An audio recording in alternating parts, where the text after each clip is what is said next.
Perkenalkan, nama saya Januar Osak dari kelas 5B1 Manajemen Perubahan. Faktor-faktor yang mendorong perubahan organisasi. Yang pertama itu perubahan perilaku. Terdiri dari perubahan individu, perubahan kelompok, organisasi, dan masyarakat atau perubahan sosial. Yang pertama itu perubahan individu. Terdiri dari motivasi, stimulus, respons, dan adopsi inovasi. Selanjutnya itu perubahan kelompok atau organisasi, terdiri dari dinamika kelompok dan dinamika organisasi. Selanjutnya itu perubahan sosial, terdiri dari evolusi, siklus, fungsional, dan konflik. Selanjutnya itu teori pertukaran menurut Turner dan Emerson. Yang pertama itu keuntungan yang diharapkan, yang kedua itu imbalan yang diharapkan, dan yang ketiga itu kewajiban untuk saling berbalas. Yang keempat itu hubungan pertukaran, yang kelima itu norma keadilan, dan yang terakhir itu stabilitas hubungan. Selanjutnya historis materialisme menurut Marx dan Hegel. Yang pertama itu dialektika materialisme, yang kedua itu kontradiksi, dan yang terakhir itu model proses produksi. Selanjutnya unsur-unsur perubahan. Pendorong perubahan. Contoh kebutuhan perubahan menurut Hussey yaitu perubahan teknologi, persaingan, perilaku pelanggan, dan yang selanjutnya itu profil demografi, privatisasi, dan perilaku shareholders.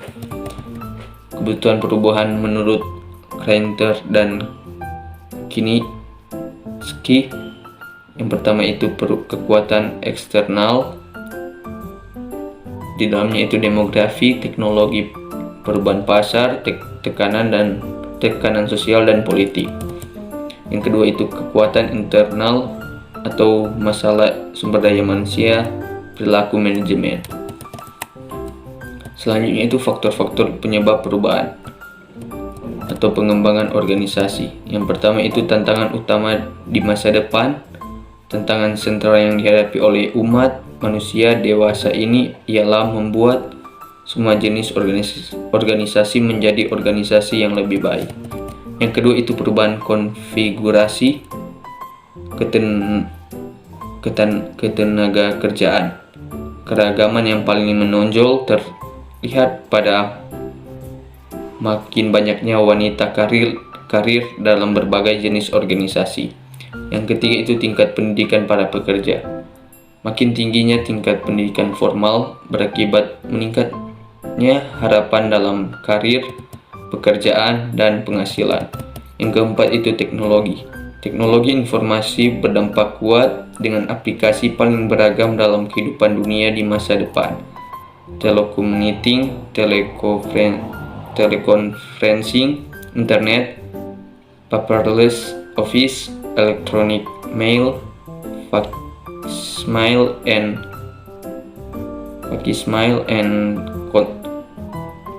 contoh aktual. Yang kelima itu situasi perekonomian. Perkembangan regional dan global diikuti pula oleh perkembangan lokal di berbagai negara.